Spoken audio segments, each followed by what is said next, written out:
Hello and welcome to the Alpha Movement podcast. My name is Tom Foxley and today I'm joined by Dominic D'Agostino. Now, I first found out about Dominic on Tim Ferriss's podcast, and I'm actually going to do something kind of unusual and recommend some supplementary podcasts, because this podcast is quite not deep in a metaphysical sense, but in a terms of content sense. And Dominic is an associate professor at the University of South Florida, and as I said, I initially found out about him through Tim Ferriss's podcast, and I'd recommend listening to the episode he did with Tim Ferriss. Maybe not first, but maybe afterwards. It's an excellent episode. So Dominic also is the senior researcher at the Institute for Human and Machine Cognition. Basically, he focuses on ketosis and fasting, and he works with the military. He's also strong as fuck. What I'm going to do with this episode as well is I'm going to give you a little taster if you don't understand or you're unfamiliar with ketosis and want a bit more background on it. So if you head to alphamovement.co/keto, that's KETO, as in Kilo Echo Tango Oscar, so alphamovement.co/keto, I've got a little kind of a cheat sheet for you, basically, just to give you a bit more information, and that will be available as soon as this podcast goes live. So, without further ado, and I said it again, without further ado, here is Dominic D'Agostino. So welcome to the show, Dominic. How are you doing? I'm doing great. Good. So why don't we start off with a quick introduction to kind of who you are and how you found out about the kind of area that you're in at the moment. Okay. Well, I guess it goes back about 10 years ago, and I was funded by the Office of Navy Research to study the cellular and molecular mechanisms of what's called oxygen toxicity seizures, or central nervous system oxygen toxicity. And this is a limitation of special operations diving, a unique kind of diving where they use a closed circuit rebreather. And they're limited in the depth that they can go down and the time that they could spend down there. And as a cellular neuroscience, I was studying the cellular and molecular mechanisms, and we created some unique technologies in our lab to understand sort of neuroscience, the neuroscience of seizures, in particular oxygen toxicity seizures, and also developing ways to make the brain more resilient and function at a higher capacity, or maybe I should say a higher resilience, in those extreme environments, which would be, high pressure, high oxygen, high stress even. And in the process of looking at brain energy metabolism and cellular signaling, as a way to sort of leveraging those things to prevent a seizure and enhancing brain energy metabolism, I stumbled across the ketogenic diet. And it had a pretty good track record, surprisingly. I was only really familiar with low carb diets in the fitness world for weight loss and those kinds of things. And I didn't realize that the true foundation, the roots of the diet, I would say, has its kind of history as a seizure, as a means to metabolically manage through diet, seizures. Drug-resistant seizures now, but before the drugs were available, it was kind of like the frontline approach. So working with the Office of Navy Research, they were a little bit interested in the diet, but a little concerned with how it could affect physical performance. And now we know that there's less of the concern with it impairing physical performance and may actually enhance it. But nonetheless, they wanted to develop a ketogenic diet essentially in a pill or a substance that when consumed orally could put you into a state of therapeutic ketosis and supply the brain with this alternative form of energy that would make the brain more resilient in the extreme environment of high pressure oxygen. So, that's about 10 years ago I embarked on that project, and now, we probably study the ketogenic diet and some synthetic and even naturally derived exogenous ketones for about 10 to 12 different types of pathologies and disorders or applications, I would say. So that's yeah, I can kind of give a little bit of a more background into like the mechanism and stuff like that. But yeah, definitely. I think it'd be a good idea to kind of give people an idea about what ketosis is. Yeah, sure. So I like to approach understanding ketosis in the context of fasting or fasting ketosis, where we know the physiological state of fasting is associated with a reduction in blood glucose that sort of stabilizes, right around 3 millimolar. If on a blood glucose meter, at least in the United States, that would read about 70, 75 milligrams per deciliter, and you suppress the hormone insulin, or just reduce the release of insulin from the pancreas, and what that does is it mobilizes free fatty acids for energy and fats for fuel in the blood. And generally speaking, like your peripheral tissues have an enormous capacity to use fats for energy in the face of starvation. The heart actually runs more efficiently off fat than it does off glucose. The brain, however, does not really run efficiently off fatty acids for fuel, because they don't cross the blood-brain barrier. There is lipid synthesis sort of in the brain, and then some short chain and medium chain fats can cross the blood-brain barrier. But generally speaking, like long chain fatty acids don't readily cross the blood-brain barrier. So the liver amps up its fat oxidation rates and during a fasted state, and it converts these fatty acids into ketone bodies, and they're much smaller molecules, and they're essentially water soluble, and they can cross the blood-brain barrier very quickly, up to, well up into the 5 and even 10 millimolar range. So they become a significant source of brain energy metabolism in the face of fasting. So we say, we describe the state of fasting is fasting ketosis, and the brain has that metabolic flexibility to adapt from using glucose as a primary energy source to using ketones. And we know from basic biochemistry that ketone metabolism, or the generation of energy from ketone body metabolism, is highly efficient in the way that there's less reactive oxygen species produced per oxygen molecule consumed when you generate ATP production, which is energy currency of the cell, right? So as you generate more ATP with ketones, you generate less oxygen free radicals. And we think that plays a role in preserving brain homeostasis with the ketogenic diet. And so the etiology of epilepsy and seizures is largely unknown, but it is associated in part to energy dysregulation.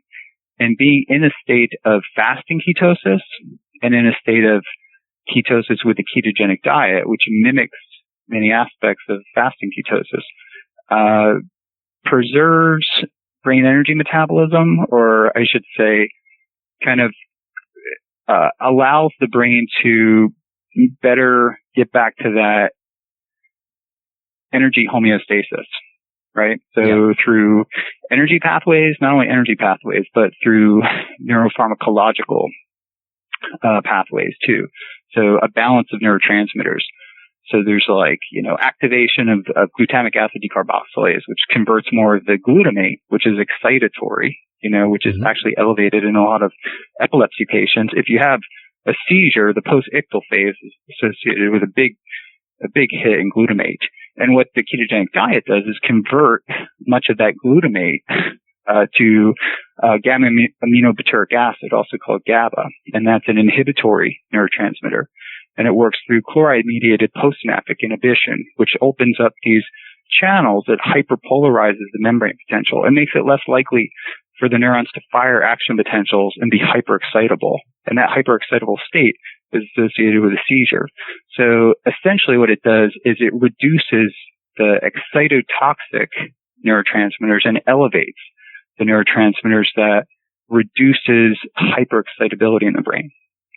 And it does that very nicely in a natural way. And that's really what these anti-epilepsy drugs or anti-seizure drugs do, like vigabatrin, for example, Keppra, and many other drugs work through a GABAergic mechanism, but they have lots of side effects associated with its use, whereas the ketogenic diet kind of balances the neurotransmitters naturally through many mechanisms, not just, I mentioned like 2 or 3, but there's probably off the top of my head about 12 to 15 that we're interested in studying and understanding in a way that we can develop things to leverage that neuropharmacological shift. So that's kind of where we're approaching it.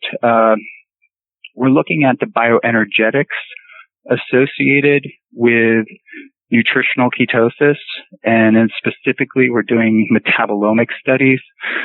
Right now we're doing global metabolomics, and then, we're going to transition to more tracer-based metabolomic studies, so we know exactly how ketones get metabolized and what part of the ketone molecule, ends up, through an energy pathway into CO2, and which ones are kind of shuttled into biomolecule synthesis. And inflammation. I would say inflammation is the big focus of our lab now, because there's a lot of inflammatory pathways, especially neuroinflammatory pathways, that are shut down in a state of nutritional ketosis.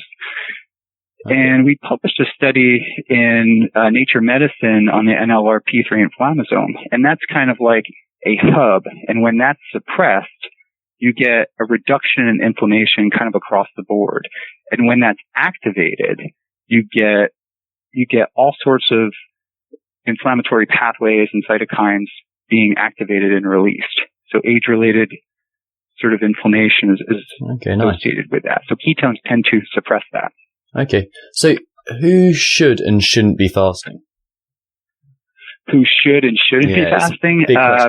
Well, yeah, that's a really good question, because I get a lot of emails every day about people who want to embark on this, and they think it's, a healthy thing to do. I think first and foremost. Sorry, did I say? Sorry to interrupt. Did I say fasting? Then I meant ketogenic. Who should be in ketosis? Oh, ketosis. Yeah, sorry, that was a big leap. Yeah.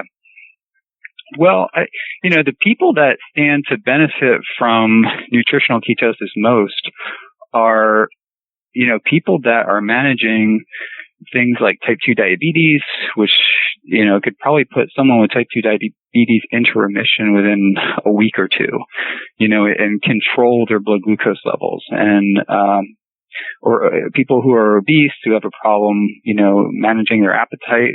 There's a pretty profound appetite suppression from eating fat, a fat-based diet with adequate protein. So these people stand to benefit the most. Obviously, people with seizures, it's already sort of a conventional approach, or what we call a standard of care for people with seizures. And we're also looking at things like using the ketogenic diet as an adjuvant for cancer therapy. We think it may enhance standard of care approaches, and when standard of care therapy has failed, like in the case of advanced brain tumors or metastatic cancer, the ketogenic diet may be a way to slow cancer progression. It really takes the accelerator off the gas, or it's like taking your foot off the accelerator if you have aggressive metastatic cancer, because it does reduce glucose availability to the tumors, and it also reduces levels of insulin and IGF-1 and other sort of signaling associated with that, like VEGF and HIF-1. All these things are knocked down. So it's not just simply, starving your cancer of glucose, which the media jumps on a lot. It's many different pathways, from mTOR to AMP kinase activation to, IGF-1. All these things are suppressed. And these are the pathways that the big drug companies are trying to target. And those same pathways may, influencing those same pathways may have therapeutic effects for a wide range of disorders. So when it comes to performance, I would, we're really at the cusp of understanding, the benefits of nutritional ketosis for performance. And our research is really about resilience. So if you can maintain performance in an extreme environment or even enhance performance, that's sort of, we call that, performance resilience. Okay. And, you may argue, like a guy running a marathon in extreme heat or with limited ability to feed intra workout or intra marathon, with lots of carbohydrate based gels and things like that. Or, being able to hold your breath underwater if you're trying to set some, record for, free diving or things like that. These are all areas where ketosis, nutritional ketosis may sort of offer benefits that no other nutritional therapy or even drugs or supplements out there could offer. And I'm sort of in the business of studying that and understanding, the best way to leverage that for the warfighter and also obviously this has applications for athletes and for people who just want to maximize, their performance. So our lab's efforts are kind of split. It started out developing a strategy to enhance the safety and performance of warfighters, but that strategy, come to find out, has multiple benefits for body recomposition, wound healing. We have a project on cancer, neuroprotection, not only from seizures, but perhaps even from traumatic brain injury. And we know if you have a penetrating traumatic brain injury, about 80 to 90% of those people with some kind of penetrating injury to their brain will have seizures. And it just makes sense to use a nutritional ketosis approach for, someone who's been in a car accident or military personnel who's had a penetrating traumatic brain injury because you have epilepsy associated with it. You have seizures. So not only will you provide the brain with ketones, which reduces neuroinflammation, and that's associated with sort of like the secondary cascade of events that can produce problems in people with concussions and TBI. It can reduce or attenuate a lot of that. And at the same time, it can potentially manage seizures that many of these individuals have. So that's another area of research. So there's just really so many applications to nutritional ketosis. Yeah. So the thing with kind of performance that kind of strikes me is I feel that ketosis would be a really beneficial thing for an endurance athlete, someone who's typically like in a very low heart rate zone. How does ketosis affect something like as you said, a Navy SEAL or something who could be going in and out of a kind of very anaerobic state, or a CrossFit athlete or Brazilian Jiu-Jitsu, something like that? Mm-hmm. Yeah. So I get that question a lot, and we've sort of studied that in a paper that should be out any day now, Journal of Strength and Conditioning, where we looked at advanced lifters. And what we found is that it doesn't impair performance.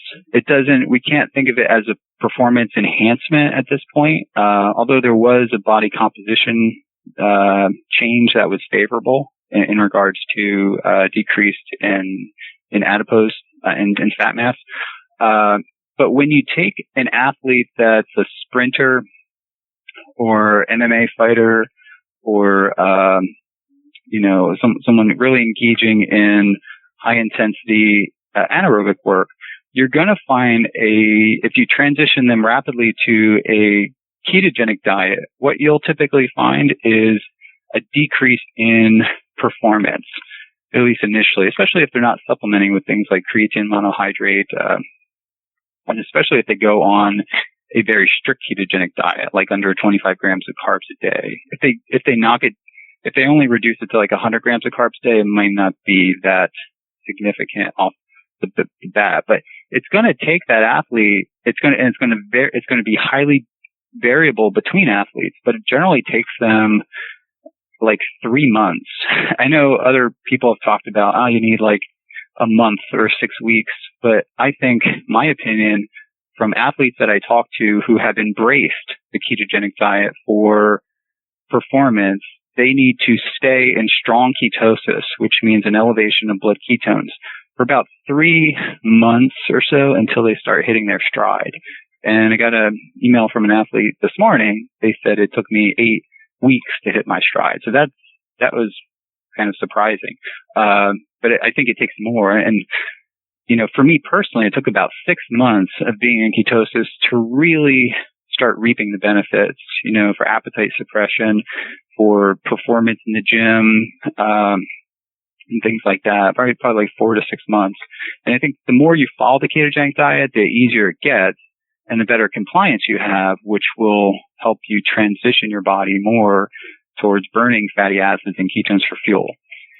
And once you do that, once you've sort of altered your metabolic physiology in that way to be a better fat burner, and there's acute changes, and then there's of course long-term changes, maybe even epigenetic changes over time, like shifting your body to increase fatty acid oxidation enzymes, transporters, even an upregulation of mitochondrial bioenergetics and mitochondrial what we call mitochondrial biogenesis, where there's more mitochondria in the exercising muscles. Is that different from mitochondrial density? Yeah, I guess that would be the same thing, mitochondrial density. So, we did some work with different disease models where we'll look at the skeletal muscle, and then literally using electron microscopy, we'll count the number of mitochondria, in there. And you see trends for even a significant elevation in the number of mitochondria that are present in skeletal muscle. We've not done it for the brain yet, but like the mitochondria, like the skeletal muscle is incredibly, we say, plastic. So it has the plasticity is very high. So it can sort of shift its metabolism in ways. Other organs, sort of not so much. The liver is kind of fairly plastic in that way and changeable. The brain, maybe not so much, but skeletal muscle, you can throw a lot of stuff at it, and it kind of very, very resilient, and it will basically burn whatever you feed it. So if you restrict glucose and start feeding it fat, it will upregulate all the mechanisms associated with generating energy from fat. And paradoxically, when you go on a ketogenic diet, the blood levels of fat will sharply decline. So the biggest contributor to elevated blood levels of fatty acids in the blood, is actually a high carbohydrate diet. Because when you're eating carbohydrates and you eat a high fat meal, your body is perfectly fine and content and adapted to burning that sugar that it needs, and the fats just float around in your bloodstream. And when you transition your body to burning fats and ketones for fuel, your body becomes this massive fat sink. Your peripheral tissues literally suck the fat out of your blood. And my triglycerides drop from 80 to 40. And that sends there's less sort of fats, that float around in your blood to do bad things. I think there was a paper, a week or two ago that showed, brain tumors can use fatty acids for fuel. So my email I got all these emails about, oh no, then the ketogenic diet will, fuel the brain. I haven't read the study yet, but there's a lot of caveats to the study as far as methodology.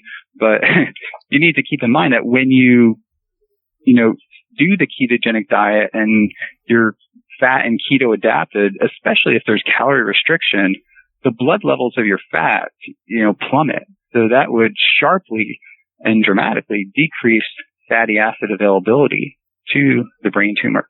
But that's just evidence. That's just, the reason for that is, you have tremendous fat oxidation in the skeletal muscle and other peripheral tissues. And it's really remarkable. Jeff Volek is doing a lot of studies in this area, and he's shown that athletes are already tremendous fat oxidizers, even, high carb athletes. But he has shown that in athletes that are adapted to a high-fat ketogenic diet, their rates of fat oxidation are like double.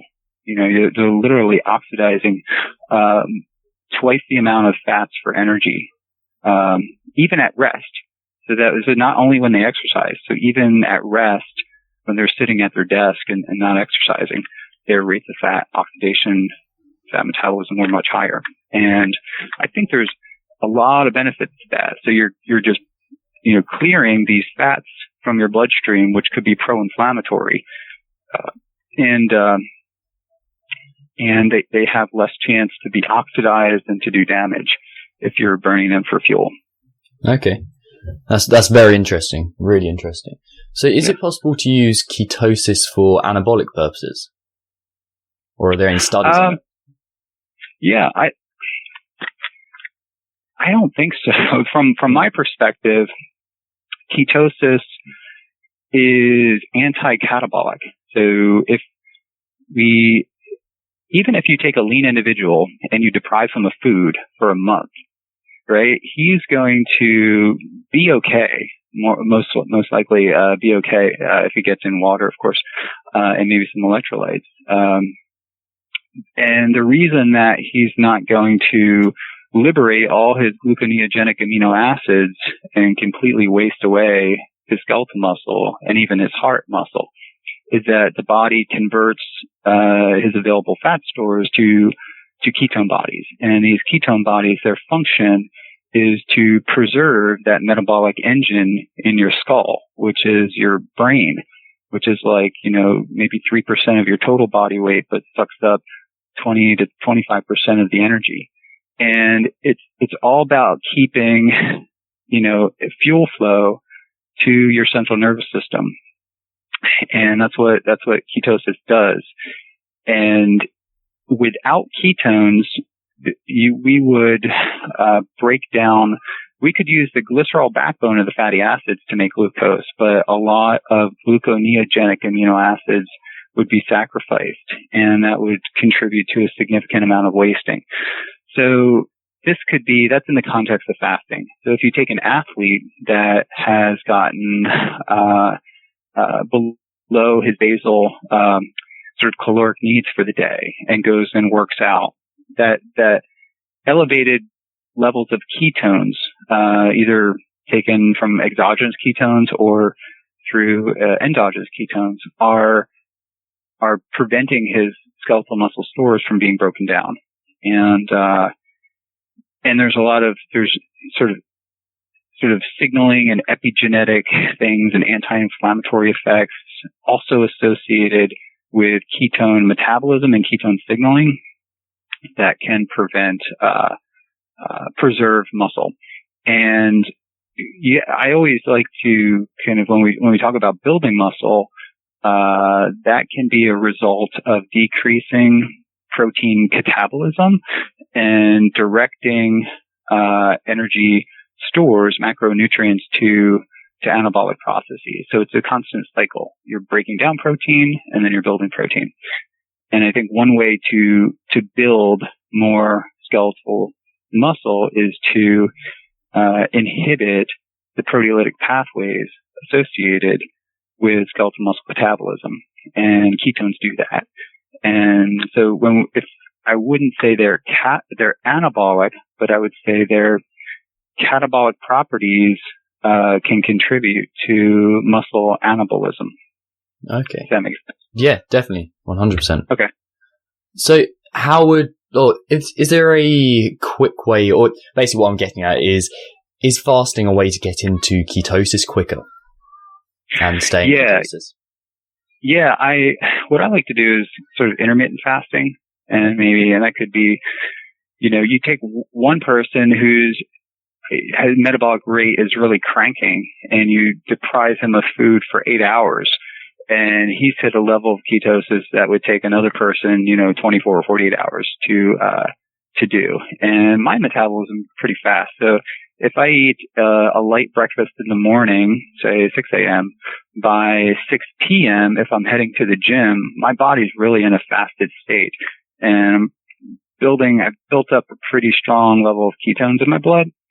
And I think that suggesting, even without exogenous ketones, it means that I'm liberated a lot of fat from my fat stores and burning that pretty efficiently for fuel. So if I go into my workout, what I'll kind of do is take a branched chain amino acid supplement, and sometimes I may actually take in some carbohydrates. And what I like to do personally is I have these dark chocolate bars, and each bar is like 15 grams of carbohydrates, which the chocolate, it's like dark chocolate, so it's kind of high in fiber too. And I'll eat usually one of them with some branched chain amino acids and creatine. And I know it's going to be a long workout or something like that, occasionally I'll take two if I'm hungry or something, or sometimes I don't take any. But that would be my strategy. If I'm getting, 50 grams of carbs per day, I might do 15 to 30 grams of carbs sort of intra or pre-workout with some branched chain amino acids and creatine. Yeah. And I can feel that, so my body is effectively using ketones and glucose, and that little bump, throwing in a little bit of carbohydrates, intra-workout or pre-workout, I think also has an anti-catabolic effect because you get a little pulse of insulin. And I could see that, if I measure blood glucose, kind of goes up and comes down, suggesting, the aminos and a little bit of carbohydrates is released a little bit of insulin. And that insulin is also anti-catabolic. I think of insulin can be thought of as anabolic, but I think in the context of, a slight elevation of insulin intra-workout or pre-workout can be anti-catabolic too. And that's kind of my strategy. And it has allowed me to really cut my calories in half from like 4,000 or 5,000 per day to like 2,500 per day, and still, largely maintain my body weight, which is, about 225, between 220 and 230, depending on kind of what I'm doing or whatever. And I never thought I could maintain, strength and even that level of body weight on tiny amount, and what I perceive as like a tiny amount of calories, and just eating, just a small breakfast usually, and just dinner and a few snacks after dinner at night. I always I grew up eating, 6 to 8 meals a day when I was really going at it and training a lot and trying to gain weight and strength.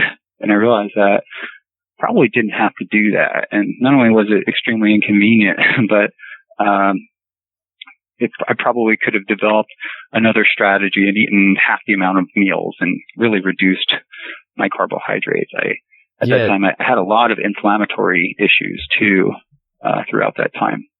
Okay. Like what kind of inflammatory issues? Sorry, I can't speak to them. Well, my elbows were like always inflamed. So I was always putting stuff on my elbows and even wrapping my elbows, when I was doing like heavy benching or heavy overhead pressing, would always have to kind of wrap my knees. And it was standard, like in my gym bag, I had a bottle of, ibuprofen or Motrin or whatever you call it.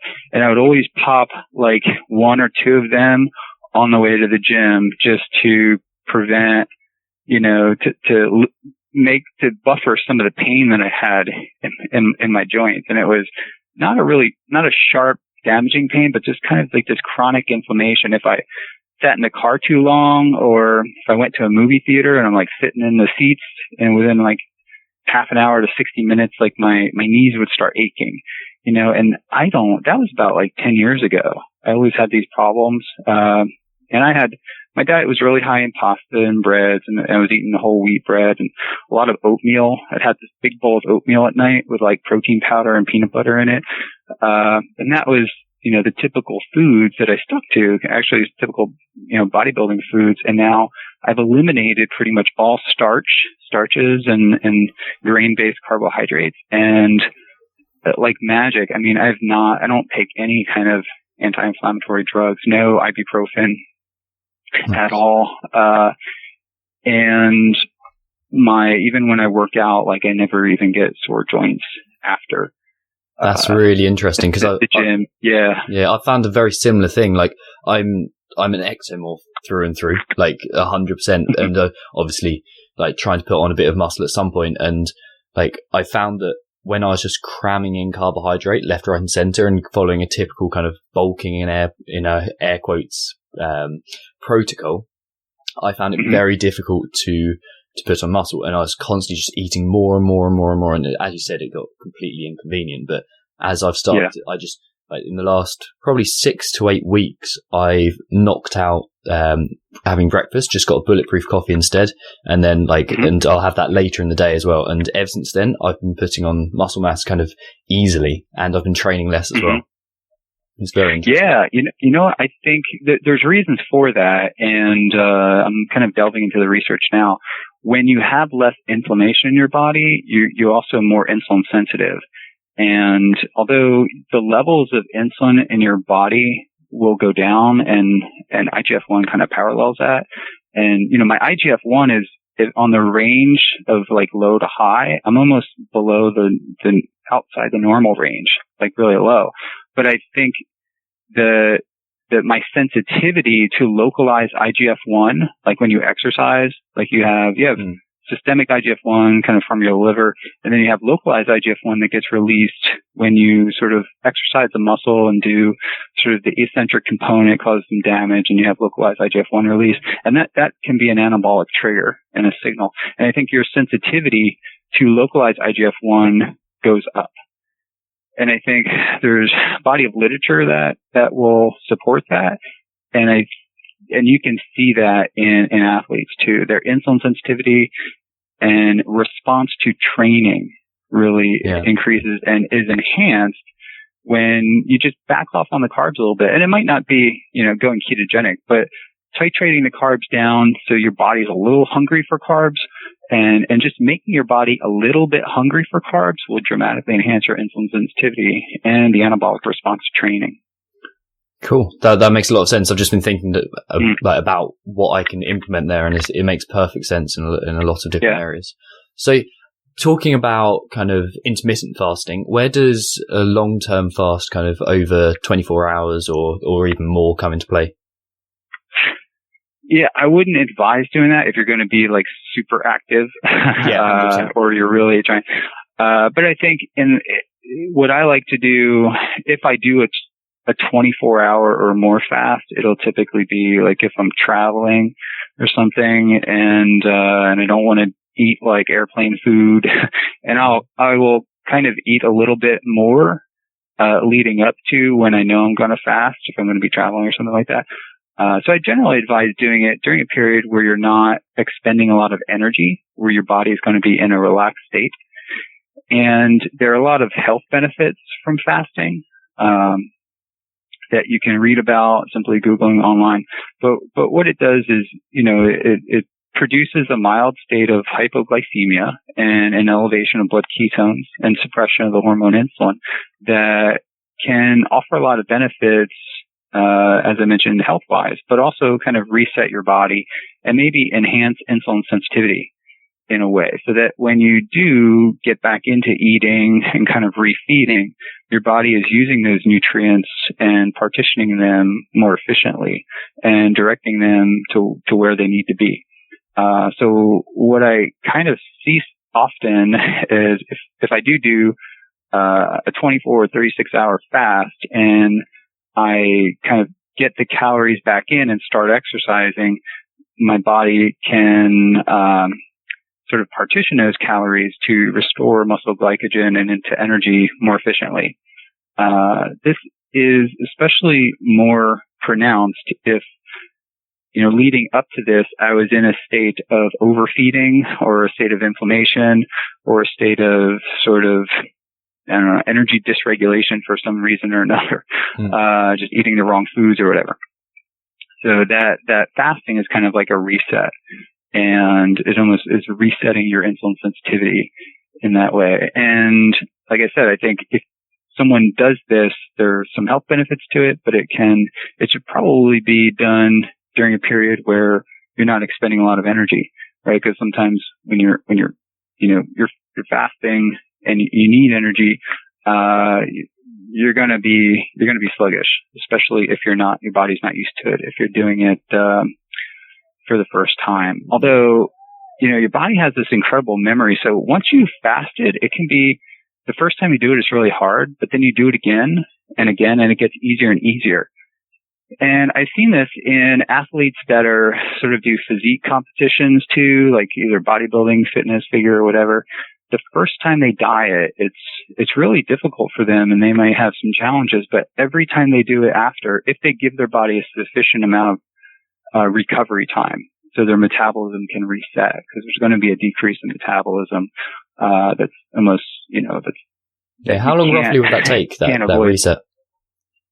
Well, yeah, some people think they could diet for 3 months and do like a 2-week reset, but it really takes about equal amount of time. So if you've been in a calorie restricted state for 3 months to diet for a particular competition, it's going to take that amount of time to really restore your metabolism. I know a lot of people don't want to hear that, and I didn't believe it, but until, I've seen it in athletes. If you do it right and you have a good coach and they help you reset your metabolism by titrating in the calories, and that could be carbohydrate, calories if you're doing a carb-based diet, no matter what. If it's, a high carb diet or a ketogenic diet, you have to titrate the calories in slowly so your body's metabolism can adjust. And I really think it takes about equal time, readjusting your metabolism back, especially if you shut it down with getting into like extremely low body fat levels, because then you start altering your hormone levels and things like that. Or if you, not necessarily a kind of a physique athlete, but if you are, training for an event, which you're expending an enormous amount of energy for training to be a triathlete, and you see the same trends in hormones and even shutdown in metabolism. And really what's happening is that your body is becoming more metabolically efficient. Your mitochondria become more efficient at getting energy from the food that you eat. So you require less energy. So it's in a way a good thing. And I know there's a big debate out there. I haven't really chimed in on it about, I think the Nusi study showing that if you go ketogenic, there's no metabolic advantage to that. Okay. And I would have predicted that anyway, really, because on a ketogenic diet, you're enhancing mitochondrial bioenergetics and you're actually allowing your body to make more energy for the food that you're giving it. Like me, I'm eating, 2,500 calories now if I'm not super active, more if I'm more active, and I can still maintain my body weight. To me, that's an advantage. I don't have to be burdened with having this stuff in my face all day to maintain my weight or even gain weight. So, to me, the metabolic advantage would actually be eating less calories and be able to maintain my size and strength. So that's, I know that's kind of completely reverse thinking from the people who are really happy that there's no quote unquote metabolic advantage because you're not burning more calories. But if you can burn less calories, right? Yeah. And actually have the same level of energy and the same level of strength and be able to preserve the same amount of lean body mass. Yeah, it's a no-brainer. That's a win-win in my situation. Definitely. So where would a even longer term fast than that come into place? Like, to fill you in, I'm on just coming up to 72 hours since I last ate. And to give everyone an idea, where would that kind of longer term fast kind of over 3 days, 5 days, even longer? I know have you done a 10-day fast, was it? You did? Yeah, I did 7 days. 7 days, yeah. I did 7. I've been sort of wanting to do a 10, but before I do a 10, I'd probably want to get my body weight comfortably above 230 and before going into it, because I probably know I'd end up under 220. So I did 7 days, and I found out, I did some activity at the end of it, more or less just to test myself. But during the 7-day fast, I spent most of my time sort of at my desk, standing at my desk and working on grants and publications and doing academic related stuff. But I also did, walking And that is just really low impact, just kept my body, active, but did not, produce anything stressful. As far as lifting, I might have did some push-ups and things like that, but, and what prompted you to do that? Well, I was more or less just curious of how my body would respond and how difficult it was going to be. Yeah. My colleague, Thomas Seyfried at Boston College would advise doing this just from his knowledge of what fasting can do to slow the growth of aggressive brain tumors. When you put your body into that fasting state, the reduction in glucose and suppression of insulin signaling and even an elevation of ketones can be beneficial for managing cancer. So I wanted to get some kind of understanding of what a patient would feel, and understanding too that, a patient's metabolic physiology is going to be different, especially if they have cancer or dealing with some kind of illness. But I thought I could at least get a window, into what they were experiencing. And I also think it's possible to develop different forms of supplementation, like ketone supplementation, that can be consumed throughout the fast. That would not only make the fasting easier, but you would spare muscle, and you could further decrease blood glucose and even further elevate ketones and be able to augment the therapeutic effects that we already know happen. So what would those supplements consist of, off the top of your head? Yeah, the first one I would think of is medium chain triglyceride oil, MCT oil. So I use an MCT powder.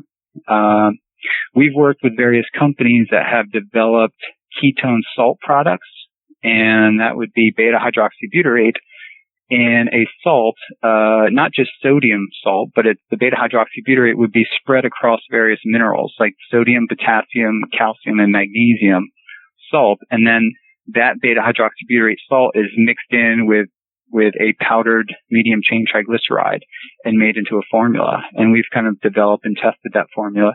And that formula has been incorporated into products like Ketogenix, sells a product, Prove It. They sell the Keto OS product. And I think Forever Green sells a Ketopia product. I've been using the Ketogenix product now and like it. And can tell you that if you're in a fasted state and you consume that product, it will further elevate ketones and have little, if any, effect on blood glucose. If you take in more of it, it can actually start to decrease your blood glucose further. So those products are available, and I think they would help people that are fasting. Now, the ketone esters are even more powerful, and if they're consumed during a fast, your ketones can go way up, and if they're given a pretty large enough dose, your glucose can go significantly down. So they may offer the most benefits. In our studies, we have not done that yet. We have not, fasted animals. It's really hard to get. Yeah, I can imagine. I serve on the Institute for Animal Care and Use, and it's hard to get protocols approved that restrict food to animals for more than like 24 hours. Yeah, I bet. So these are some of the challenges that we have, when it comes in regards to like testing, improving some of these theories and proof of concept experiments. So I tend to self-experiment on myself, and can tell you that, in a fasted state, if you were to take sort of the more powerful synthetic ketone agents, you could get your glucose down into the 2 millimolar range. And that, clinically speaking, you should be, almost comatose or even a seizure or unconscious at that level or below that level. And if your ketones are elevated, with a blood glucose of 2 millimolar, you feel totally fine. Like you feel more than fine. You actually feel very sharp and lucid, and you're cognitively not impaired in any way. And actually I was most prolific in my writing when it came to writing grants and and manuscripts and stuff. Yeah, that's interesting. During that fast, because you don't have to worry about preparing food, time for eating food or cleaning up. So you could just focus on what you got to do, and the energy was there from the ketones. Yeah, it's very interesting. Like, I find, actively right now, I'm cognitively better than I have been for a very long time. And why would you think that would be? Yeah, that's interesting. Not everybody responds like you. Like, you're an athlete, and your body is probably used to seeing ketones every once in a while, so you get this post-exercise ketosis. And athletes, especially male athletes, generally adapt well to fasting ketosis. I think when you're in the state of fasting ketosis, your inflammation sort of plummets, right? And your insulin sensitivity goes way up. And your body just functions optimally. So I like to, tell this story. So our ancestors, when there was limited food availability and they were in a fasted state, when they killed an animal a week ago and they were, completely deprived of food, the ones that the humans that sort of tanked because they were hypoglycemic and lost energy, they were the ones that didn't go on and survive. So the humans that were, felt energized and lucid and in a state of,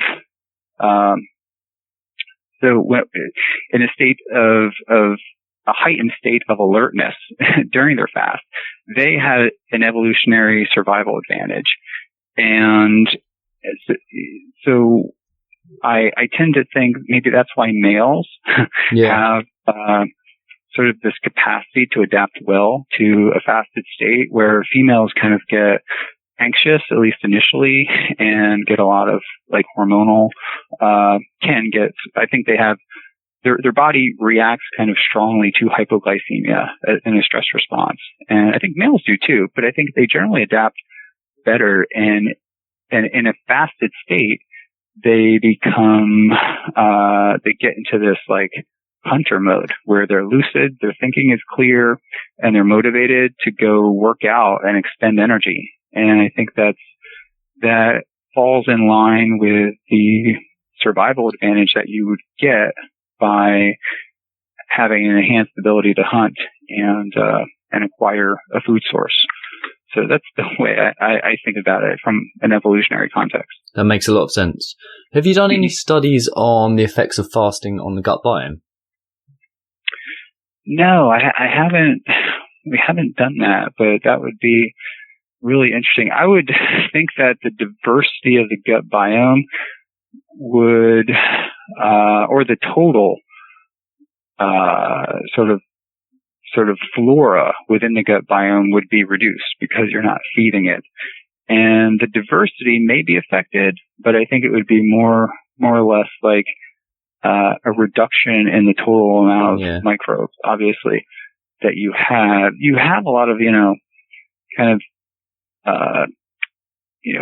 cells that are sloughing off of your intestines, and your bacteria can actually feed off some of that, like the protein and the macromolecules associated with that. So I think you lose, not only do you sort of excrete a lot of your microbiome out, but your intestinal mucosa probably may, release a lot of the lining of that. And it is kind of like a reset in that way.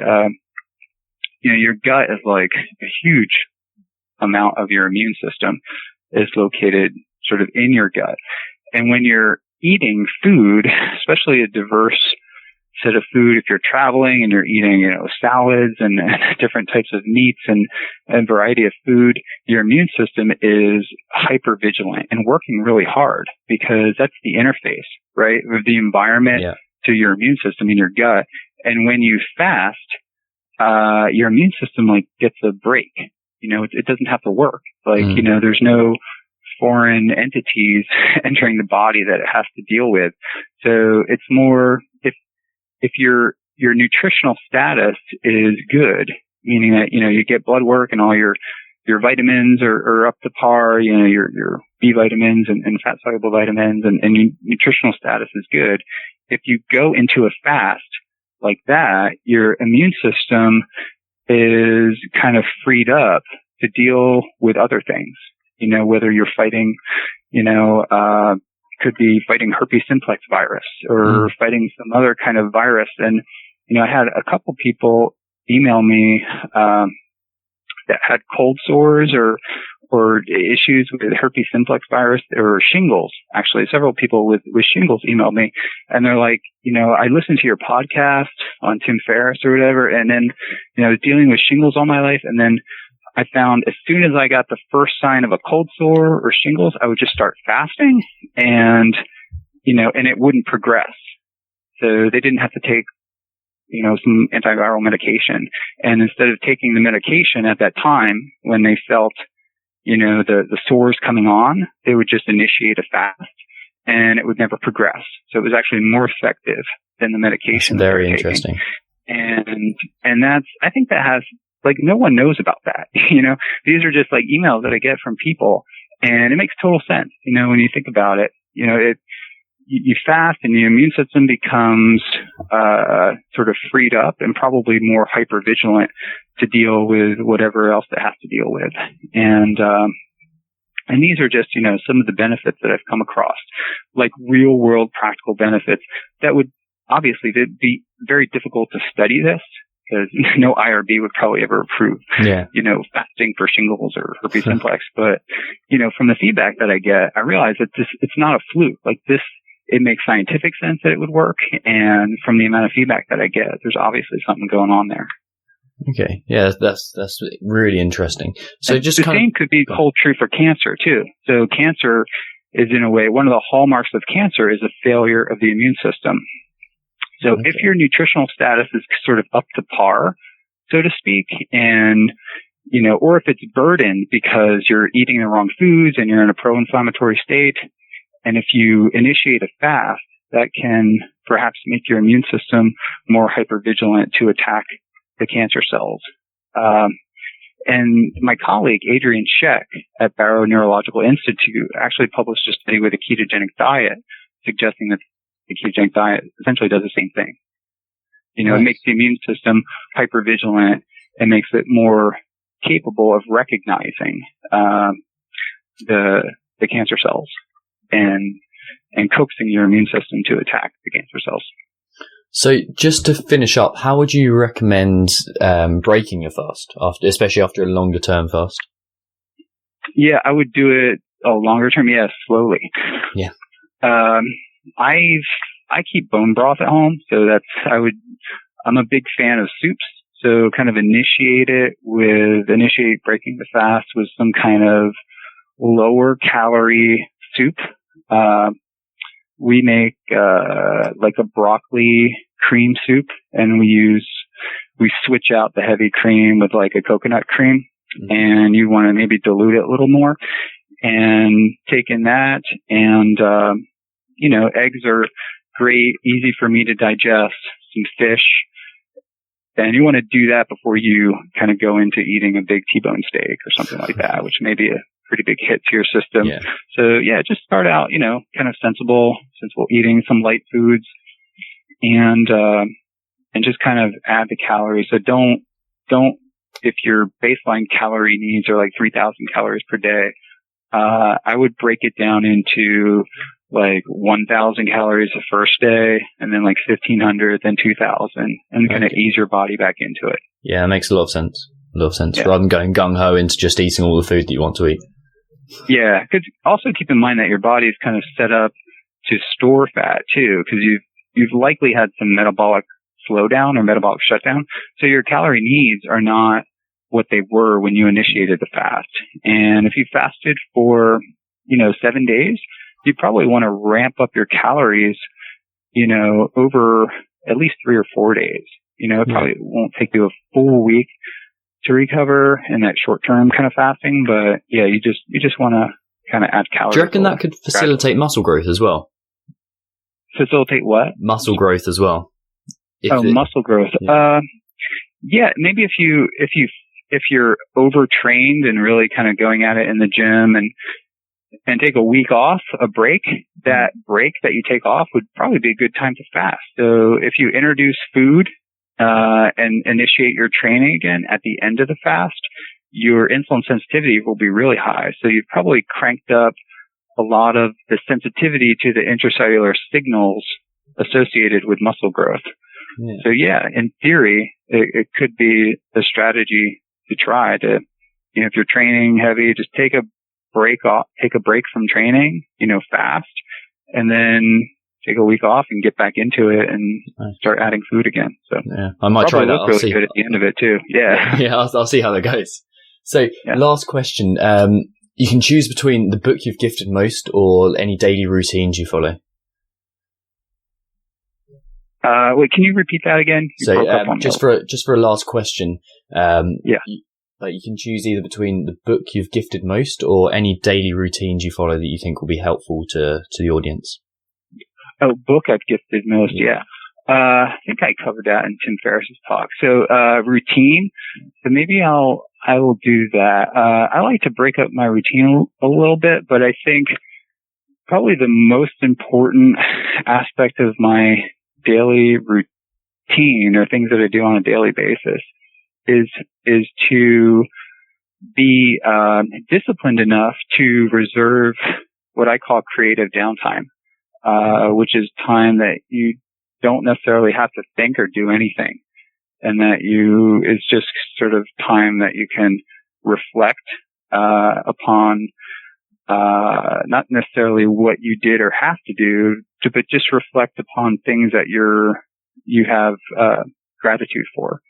So just being grateful. And when you do that, you tend not to be, your mind is not preoccupied with things that you did during the day or things that you have to do. If you reflect and make a conscious effort to do this, for the things that you're grateful for, it just puts your body, even your physiology into a different state.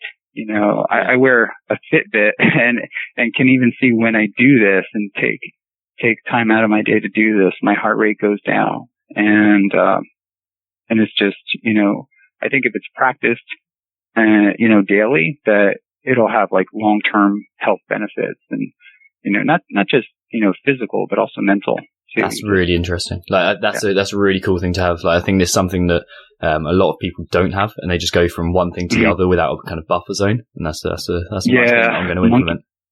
Monkey mind. Yeah. And it's easy to get caught into that trap. And if you're not, and I find in myself, if I'm not disciplined enough to say, and even like set your watch or something to do that, or your phone to say, okay, I need to reserve this amount of time to do this, and everyone has like a different thing, meditation. Some people may use meditation. Other people may do a walk in the park or just, walk out on the back lawn and just stare up at the stars or whatever. There's different ways you can do it. And sometimes I use different ways too, but it's important to do it, to be disciplined enough to actually allocate that time for it.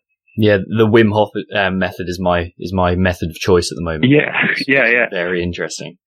Yeah. Okay, so thank you for jumping on the show. I really appreciate it. Where can people find out a bit more about you and kind of keep up to date with the studies that you're putting out? Yeah, thanks for having me. I compiled a lot of links on a website that's called ketonutrition.org, all one word, and I'm working on it. Kind of put it on the back burner at the moment. But if you go to metabolic optimization, you'll find some podcasts that we've done, Travis Christofferson and I, and we're going to work on a blog that'll probably be a little more interactive and address some of the more kind of pressing questions that people have. So those two websites, the Keto Nutrition website has a link like right on the front page to my academia, .edu site, and that has all my published at least 80 to 90% of my publications on there, and I've uploaded them for free download, and there's even a book on there, a couple books, so they could go there. I started checking Facebook and Twitter. Yeah, Facebook and Twitter, I usually post something at least once a day on there, like some kind of study. So Facebook, Twitter, ketonutrition.org, and metabolic optimization. Yeah, you're one of the few people that's genuinely very interesting to follow on social media. You put out some very relevant and interesting conversation, topics. So thank you for that. So that, guys and girls, was Dominic D'Agostino. Thank you for listening to another episode of the Alpha Movement podcast.